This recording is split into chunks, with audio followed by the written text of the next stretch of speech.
Coming up on Tech News Today, Google gets raided in South Korea, why iPhone users get more sex, and if you look really closely in this episode, you can see Becky's Droid 2. You gotta watch. Netcasts you love. From people you trust. This is TWiT. Bandwidth for Tech News Today is provided by Cachefly at CACHEFLY.com.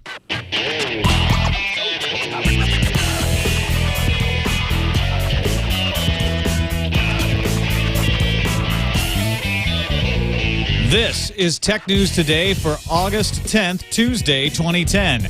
Tech News Today is brought to you by GoToMyPC. Think remote access to your PC or Mac is complicated? Think again! It's easy with GoToMyPC. For your free 30-day trial, visit GoToMyPC.com/TNT. Welcome to Tech News Today. I'm Tom Merritt. And I'm Becky Worley. Behind the board is our excellent producer, Erik Lanigan. Hey guys, how are you?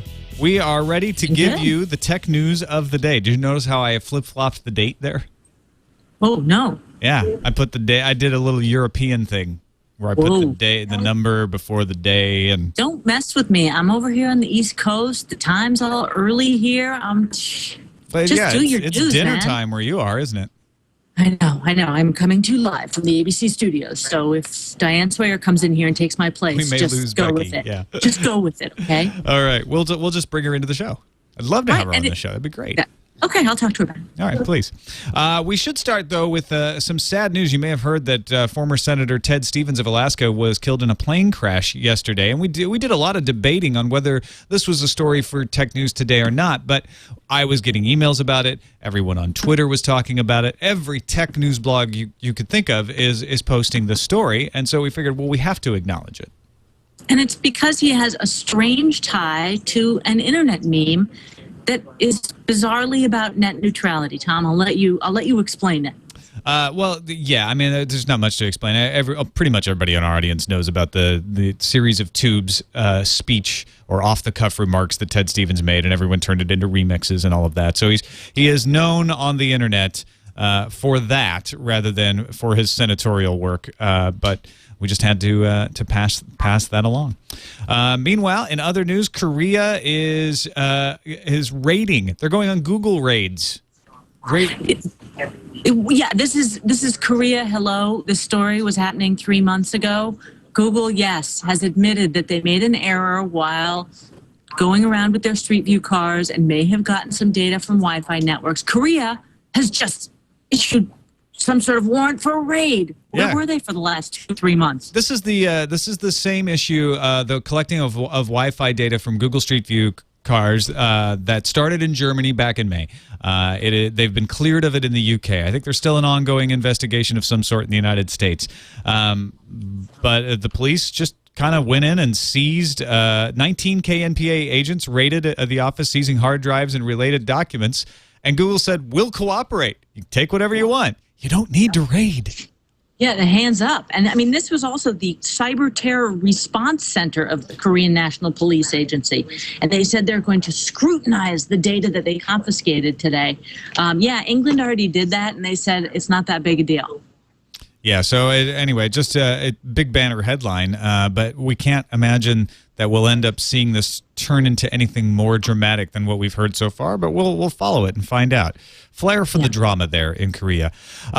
We're getting more responses to Google and Verizon's proposed legislative framework that we talked about yesterday on the show. Of course, if you missed that, Google and Verizon have proposed a way forward in the net neutrality debate, or the open internet debate, as the FCC would prefer you call it.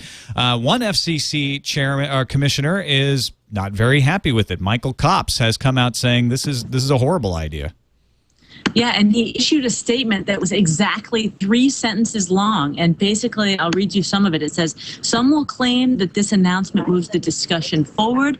That's one of its many problems. It's time to move the decision forward, a decision to reassert FCC authority over broadband telecommunications. So it's hard to know. It's such a short, tight statement. What do you read into this agenda from the FCC? Well, this is Copps. Copps is one of the Democratic commissioners. and so he's very pro net neutrality. And he is reacting in the way we've seen pretty much every public interest group that is pro net neutrality react, which is to say, we don't like anything about this plan. We're not even going to listen to it. We need to come forward with an FCC-created plan. But there's been some good analysis about how the Google Verizon proposed framework, first of all, is just that. It's a proposed framework. It's not a law. It's not even an agreement. It's not binding on anyone, including Google and Verizon. And it's not that different from a lot of the principles that the FCC has been operating under, the 6 principles that have been put forward. So if the FCC were to take this and move forward with it, it wouldn't be too far off from where they had gone before, but it would give them the backing of Google and Verizon, 2 companies that have been on both sides of the issue before. However, what's happened is because Google and Verizon had some scare tactics on Friday, and now they've released a plan that is fairly vague, and so people attack it saying it's full of loopholes because it's not written legislation, it's just a framework. It has actually caused the opposite. It's caused the momentum to go against Google and Verizon, and it's put the FCC in a difficult position. I think that's why COPS is most upset. And I think the issue of net neutrality is so complicated that people have tried to boil it down to it's either you're pro-big government regulating this or you're pro-businesses coming up with their own solution. So when Google and Verizon talk about a fairly tepid solution, people just get nervous because they assume, oh, they're big businesses, they must have their own agenda at heart. Is that fair? Yeah, I think that characterizes the 2 sides of it, and why we haven't had more progress is that it's really hard to find common ground. Once this issue got politicized, it became like healthcare, maybe not as important and maybe not as huge, but definitely as divisive, and people not willing to listen to any of the other side's arguments. I think what Google and Verizon were trying to do here is say, hey, even though we have very differing opinions on how this should work, we want to show that there is some compromise. I don't think it's working, though. I don't think anyone is paying attention to that. We're still getting a lot of the bluster about how this is Google selling out the internet to corporate interests on the one hand, or this is still an example of overregulation and the wrong people regulating and not allowing business to go forward on the other hand. It's probably less criticism coming from the corporate interest side than there is from the public interest side, though. It also sounds like there's some agonizing going on within Google itself. Hard to know if the net neutrality issue is the key point of derisive behavior between its founders, but the Wall Street Journal is reporting that privacy concerns within Google have Sergey Brin and Larry Page yelling at each other. Well, this is you think that's a little drama-y? I think it's a little dramatic. It is a document from 2008 where those 2 and a few others went through all of the different privacy implications of what they were doing and what could they ethically do with the kind of data they're collecting. And this was never actually presented to any of the Google executives. It was just sort of a background document, a hypothetical, if you will, that the Wall Street Journal got a hold of now. And it was sort of like a mission statement brainstorming is what it sounded like. Like, who are we? What are we about? What are our core ethics here? What do we mean when we say don't be evil? And I think that you can see this real identity crisis within the company. They go and buy DoubleClick. They buy companies that are absolutely all about metrics and collection of data. They buy the balloon that you guys talked about that's going to be taking photos of pictures, which is apparently just for private use, but we'll see. But so I think there is this corporate identity crisis if that's what they're about, or if they're about something else that's more altruistic. My problem with this story is that you've got a almost 3-year-old document at this point, and it's a background document. It's a document. I remember way back in the Tech TV days making a document like this for Call for Help, where we all met out in a park, and there's crazy ideas in there. I still have it, actually. And Tom, how'd that Call for Help work out? That was 12 years ago, but I haven't worked with you since. I know, seriously. But Google doesn't blow up over this. I bring this up because there are ideas in there for segments and things that we never ended up doing and never would have ended up doing, but that all ideas were equal and we had to get them down. And that's what's going on here. So I think there's a temptation to jump on this and say things that weren't meant to be solid. I'm sure people expressed opinions in here for the sake of expressing opinions, just the way we do on this show. I mean, we play devil's advocate all the time. It doesn't necessarily mean that's what we believe, but it helps to bring the argument out. On the other side, though, it's a fascinating look into what you're talking about, the identity crisis and the brainstorming that's going on at Google about what do we want to be. We never planned to be this huge, you know, in our wildest dreams. How do we act responsibly when we're this large and know this much about humanity? Yeah, you know that there's got to be a really great backstory. And a lot of times with this sort of corporate intrigue, you don't get any of that until years and years on. So when you see little glimpses, it's interesting. I also like to think that our analogy to call for help is helpful in terms of something that you and I can both relate to, but perhaps you and I are self-aggrandizing just a little bit.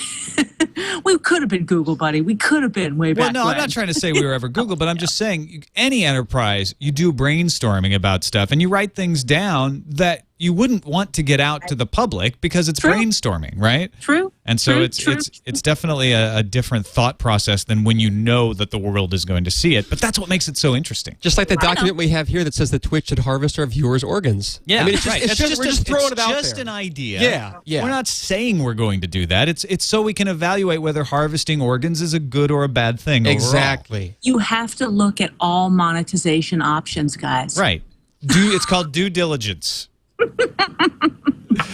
All right, let's quickly thank our sponsors.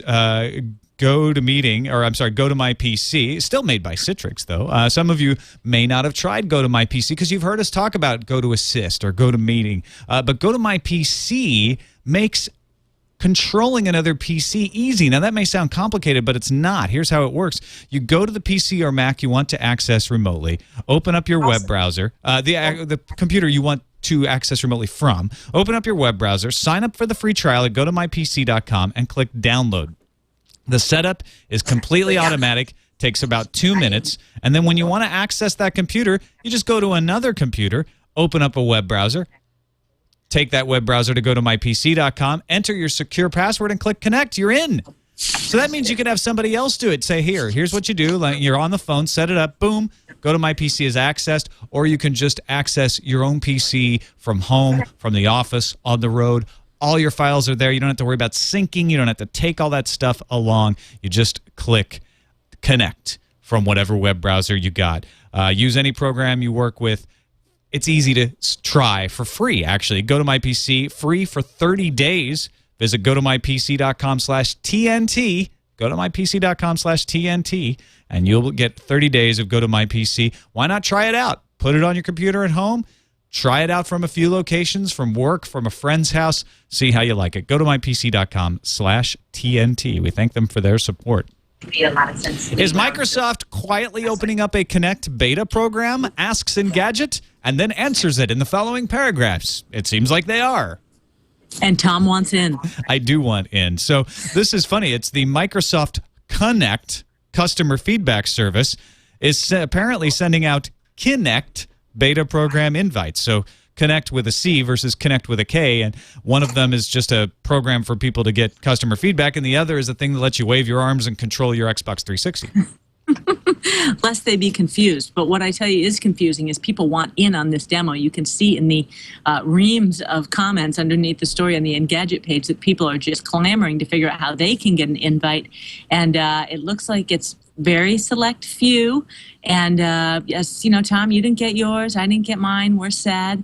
But I think that it's interesting to see that sometimes the fervor around the beta for these gaming sites gives you an indication of how excited people are. And I think that the fervor is high. What's your read? Yeah, I think people are very excited to try this out. I am no exception to that. And it looks like, according to Joystick, the invitees will have the chance to sample video chat. So there's another side of it besides playing games, which is the ability to do some video calls. Apparently, the invite says you're limited to only having video chat with other people in the program, but that means you'll get to try it out, you know, and chat with some folks who are using it and get excited about that side of things. Also play head-to-head through video remotely. And so you'll see the other person next to you while you're gaming, and that's all through the video chat function. So that's cool. I think people are more likely to use this to talk to each other than they would Skype in a television. The problem is, the age-old example of this is, oh, you can call grandma on the video phone. Grandma doesn't have an Xbox 360, and I doubt that unless you just buy one and force it on her, that grandma and grandpa, either one, are really going to want. Now, before you write the email, absolutely, there are exceptions to that. There are video game busting grandparents out there who are kicking ass and taking names in Halo. I understand that, but they are probably not over the 50% of the demo.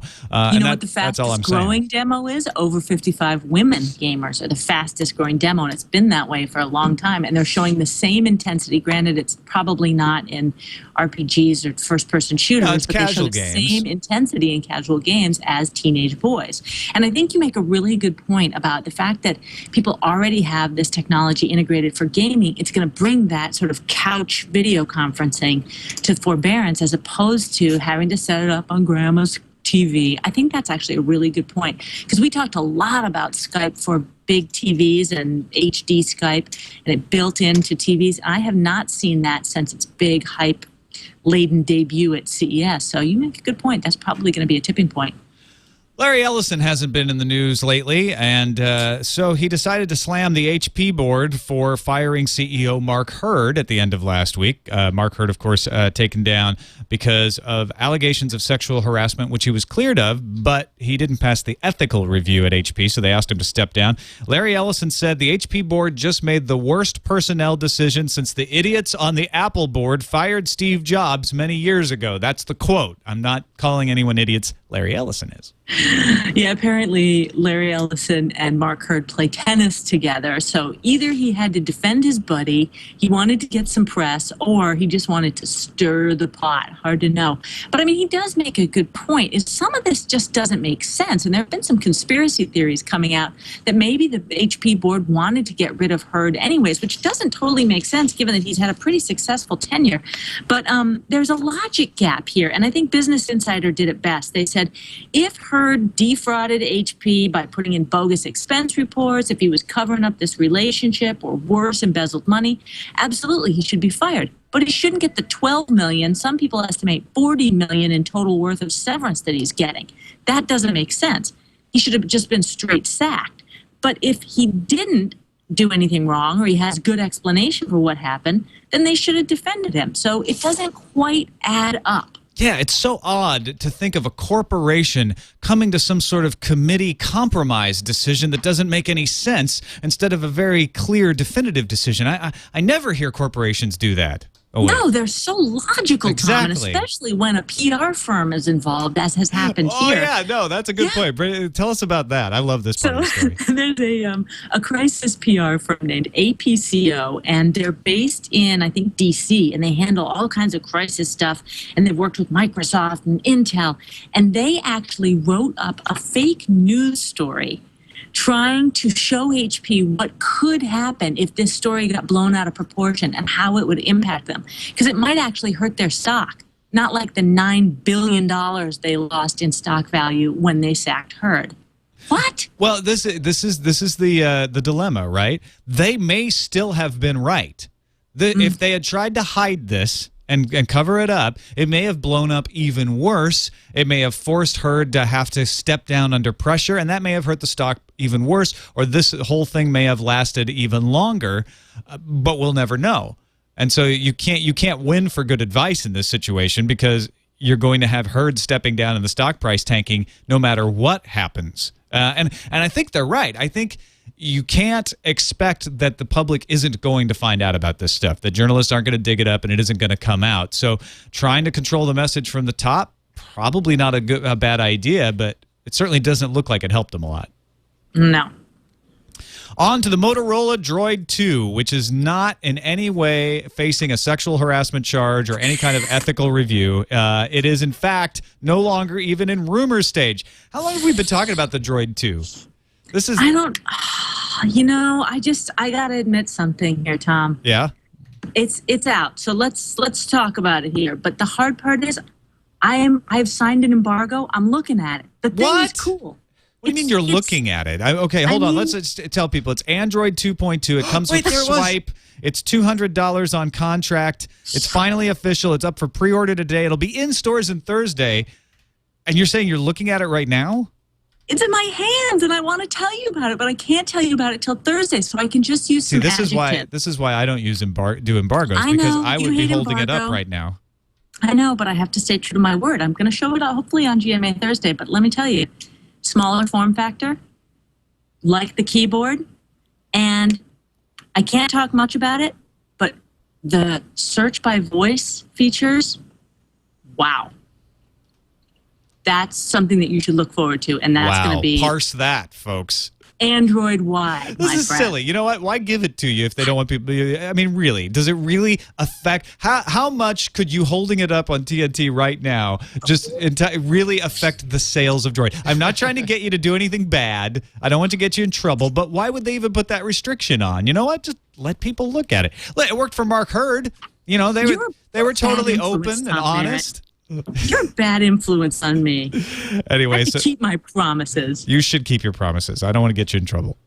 But $20 a month, mobile hotspot, Android 2.2, QWERTY keyboard, and available for pre-orders tomorrow. And wait, you don't have the R2D2 edition, do you? No, I don't. Okay. I don't. That is cool. The R2D2 edition portal has gone live, so apparently that will be coming out as well. I do have the Sony Ericsson phone. I thought you scared me for a second. I thought you were holding it up. I thought you finally gave in. Psych. No, is that the X10, the Sony Ericsson X10? I feel like we've been seeing that in blogs for years. Yeah, no, it's been coming out for a while. And what I can tell you that's interesting is it has your standard sort of Android home. But what's funky is they have this overlay of their own media stuff. It's called Mediascape.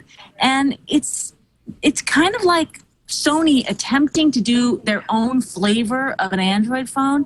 And it's kind of cool, but it sort of doesn't make sense and feels a little desperate. So I'll be digging into this more, but it's a cool phone, and especially if you love Sony Ericsson phones, but there's nothing here that's groundbreaking. Let's just put it that way. All right.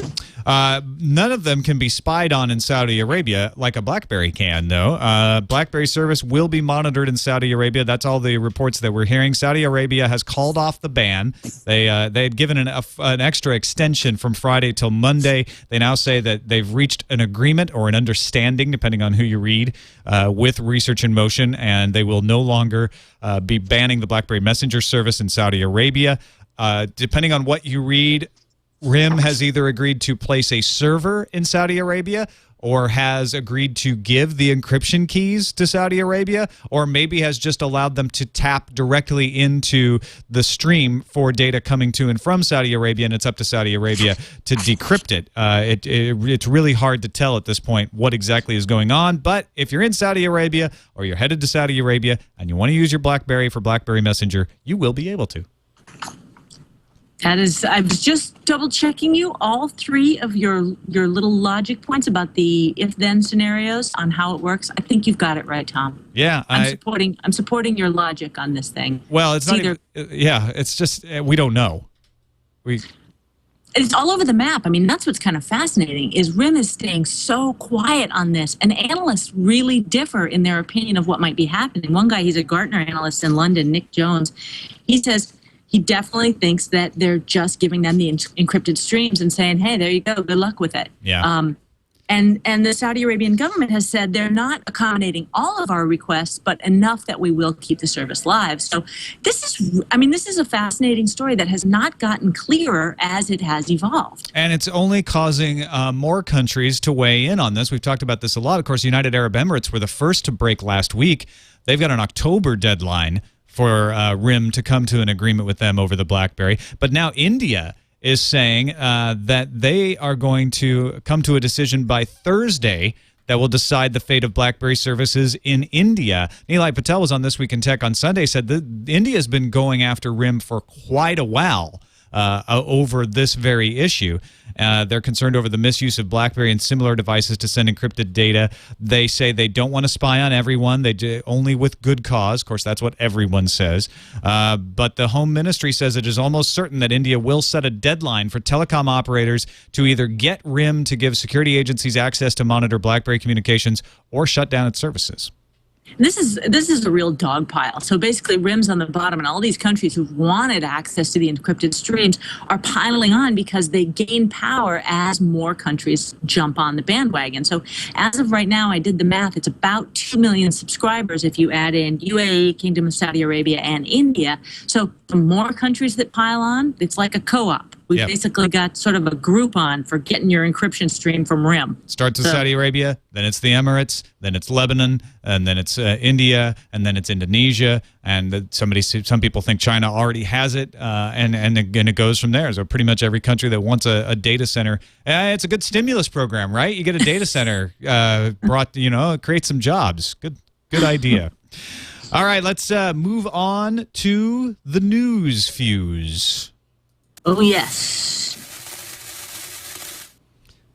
Wow, an animation. Yes, thanks to Elle for making that animation intro to News Fuse. He's got one with an explosion. We'll try to get that one in tomorrow. Ooh, yes. What does he say? It burns quickly and it ends with a bang. So I'll get you going here. Nintendo has announced the sales for its Wii have crossed the 30 million mark in the U.S. The company passed that milestone in 45 months, which Nintendo claims makes it the fastest-selling console ever. Microsoft is advising Hotmail users who can't access their email accounts to try Google's Chrome browser in order to successfully connect. The latest version of Hotmail launched last week, but since then, the company has received many complaints of scripting errors, disappearing email, and problems just accessing the accounts at all. UK listeners, we warned you about this, and now it turns out that web-based malware that's from the Zeus botnet has led to a fraudulent withdrawal of more than $1 million from online banking accounts. This is all victims infected by the Zeus banking Trojan variant, and the Trojan has swiped customers' online banking IDs, hijacked their online banking sessions, and mostly targeted British victims who had substantial balances in their accounts. PC prices could rise in the next several months because memory will be in short supply. iSupply, an analyst, warns that DRAM supply could not meet demand, or it might not meet demand, because some manufacturers won't be able to get the semiconductor lithography tools that they need to accommodate making more of these chips. Peter Skillman, the vice president of design at Palm, has left the company. All this according to TechCrunch. Skillman has 20 years of product design experience, most famously being in charge of the design for the Palm Pre. And post-acquisition, he says, I'm out of here. Yeah, right. He's gonna take he got his acquisition money cashed out, and he's off. Especially with the Palm Pre being unfortunately a disappointment. It was a device everybody loved. But nobody bought. Yeah. So, I recommended it to a friend who I saw today here in New York, and he said to me, why did you recommend the Pre? It's gone now. I invested all this time learning it. I loved it, but now it's gone. It's a sad fate. It is. Well, he probably should have got an iPhone I guess if he wanted to boost his love life. I'm not sure what the Palm Pre love life is like, but stats show that iPhone owners get more sex than BlackBerry or Android owners, men and women. Oh, yeah, it's considerable. And it's also not just the amount, but it's the number of partners for iPhone users is higher by a magnitude of about 20% than BlackBerry, and Android following behind. Now, interestingly enough, women who own these phones say they got more sex than their male counterparts. Well, now, like all of these iPhone stats, we have to break this down. They're not saying they're getting more sex. They're getting an average number of sexual partners at age 30 is higher for women. I think I can correlate those two thoughts. Yeah? Yes. This is Those two also things go together. This is also coming from OkCupid's survey of 550,000 user pictures. Digital SLR makes you look more attractive. Panasonic cameras make you sexier than Nikon's, and while using a flash will make you look 7 years older, a large aperture lens makes you look hotter. So there's a lot more to this study than just which operating system will get you more average sexual partners at age 30.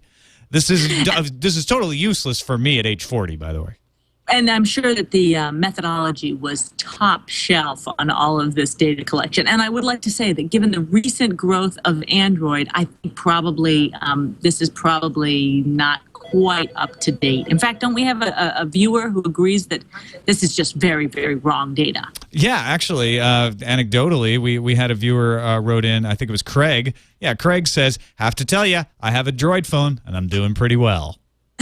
So we want you, viewers of Tech News Today, to let us know about your phone and your... No, I'm just kidding. No, what we do want you to do is look through the data from OkCupid and see if you can spin this around to be a positive for 40-year-old BlackBerry users. That's not me, but I'm just saying. Oh. I bet you could spin this data around some way to make it work for somebody else.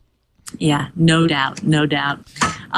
I think we should leave this story before I get kicked out of the ABC newsroom. Yes, on to the calendar. What do you see coming in the calendar for this fine day? Well, Netflix has announced a deal with Epix. This is the Paramount, MGM, and Lionsgate movies that will start streaming on Netflix starting September 1st. This is great news for those of us who have the Roku box and love our streaming options, but have been frustrated by the lack of current movie titles and sort of cruddy selection. So this really should bump up the movies that we're seeing. This is movies like Up in the Air, what was one of the other, Iron Man, all the Iron Man series. So I think we're really going to see some good movies coming in here. Today is Microsoft Patch Tuesday. That's right, everybody. This is the epic Patch Tuesday, the biggest Patch Tuesday on record in recorded history. And in fact, we've recorded all of Patch Tuesday history. So that means it's the biggest Patch Tuesday ever. So go update your Windows. In fact, I should do it in my virtual machine right now. I'm doing all the motions for you because you sound like crazy Eddie. It's the biggest Patch Tuesday ever. Come on down to Microsoft Windows and get the biggest Patch Tuesday ever. Which actually leads right into my other calendar item. Every once in a while, I like to let you know about a deal in the calendar because not only do you want a deal, but sometimes it's a trend that you may not have noticed. It snuck up on you. This one blew me away. A 60-inch LCD, 1080p, 240 hertz. Sharp is the brand. Price, 60 inches. $1,600. Not When bad. did that happen? That's especially with the 240 crazy. hertz. That's pretty nice. Yeah, 60-inch. Yeah, that's crazy nuts. That may be only like a one-day only kind of deal, but it shows you a trend. Holy cow, these prices are getting so fracking low. So they're practically giving them away. come on. Finally, we've got a couple more calendar items. HP has told their employees that a WebOS tablet will be coming Q1 of 2011, despite all of the Palm departures. This apparently is going to happen. And the Dell Streak is going to hit the streets August 13, $299. Not bad. Little, you know, that's above the $199 benchmark. But if you're looking at it as an iPad replacement, it's pretty cheap. Yeah, it's an iPad mini. All right, let's go on to our voicemails. 260-TNT-SHOW is the phone number. You can give us a call like Erik did. In fact, he's got one to add to the calendar for us. Hi, TNT. It's Erik from Maryland. I just wanted to call in and give you a heads up about something that you should have on your calendar for this week. Thursday, August 11th, is the first day of a Star Wars convention in Orlando called Star Wars Celebration 5. It's Lucasfilm's official convention. This year we're celebrating the 30th anniversary of The Empire Strikes Back, and it's going to be a good time. George Lucas is going to be there. He's being interviewed on stage by Jon Stewart. It's 4 days. It ends on Sunday, and Tom, I know you like Star Wars, so just thought I would mention that to you. I think it's of interest to your audience. What? Is he saying that I don't like Star Wars? No. He said, Tom, I know you like Star Wars. He just didn't know you like it. Okay, I'm just telling you. 30 years old, Empire Strikes Back, does that date you? Do you know where you were? I think I saw it in Kamloops, BC. Like, I can pinpoint the date. I'm old. I saw it at St. Clair Square, Empire Strikes Back. I saw it on VHS. You're young. Shut up. I saw Star Wars the first of the 6 times I saw it on the drive-in theater in Springfield, Illinois, as a double feature with Grizzly Adams. Ooh, Grizzly Adams. That's kind of like a Chewbacca tie-in. Yeah, it was like a family films. Oh, family night. Right. That's nice. On to the emails to tnt@twit.tv. That's our email address, tnt@twit.tv. Just listened to TNT episode 49 and wanted to comment on the story of Apple purchasing CDMA chips. I believe Apple isn't releasing a Verizon iPhone in January. They're releasing a Verizon iPad. The iPad was introduced in January this year, and Apple likes to update their mobile handheld devices on an annual cycle. Releasing an iPad on Verizon wouldn't break their exclusivity deal with AT&T for the iPhone. Currently, the iPad with 3G can be purchased without a contract and on a month-to-month plan. Apple could easily offer a 3G AT&T version or a 4G Verizon version. This would be an introductory first step towards moving their iPhones to Verizon. If Verizon can handle the bandwidth of the iPad, might we see a Verizon iPhone option in July? Thanks, says Fred. I'm buying it. I'm totally buying it. I don't think it's 4G. I think it's still 3G, but I could see that. I mean, these are CDMA chips, not LTE chips, right? So I could totally see that because I don't think we're ready for Verizon iPhone. I still think Apple would wait until 4G is rolled out to make that jump to Verizon. I still think the exclusivity agreement is in place, but it would be a great way for Apple to work around that and start having a relationship with Verizon to say, hey, you get an iPad. In fact, maybe they'd have it on Sprint and T-Mobile also. Say, you know what, the new 7-inch iPad or whatever it's rumored to be, it's going to be available on whatever carrier you want.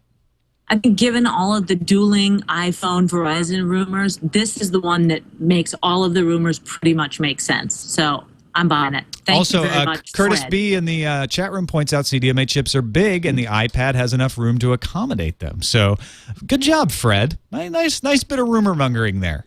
I appreciate your mongering abilities. Next up, Craig in Little Rock, who has more of a conspiracy theory. He says, Google equals Spectre, a giant organization that wants to control all of the world's information and deploys drones that can see through walls. Wasn't James Bond paid to take down groups like this? Best part of this email is that as soon as you tried to say Google, the Skype went all crackly and it tried to censor what you were saying. They are messing with me. They've got their drone right over this building, and they see where they're putting their death ray on me. It's right behind you, Doc. Fudge. Just in case there was a Cobra there too. Google does not equal. Well, I don't know. He makes a good point here. When you describe them that way, Google and Spectre have a lot in common. I think this is I think that, you know, when talking about all of the responsibility that comes with all of the technology that they've been so successful at innovating, this is that whole concept of noblesse oblige.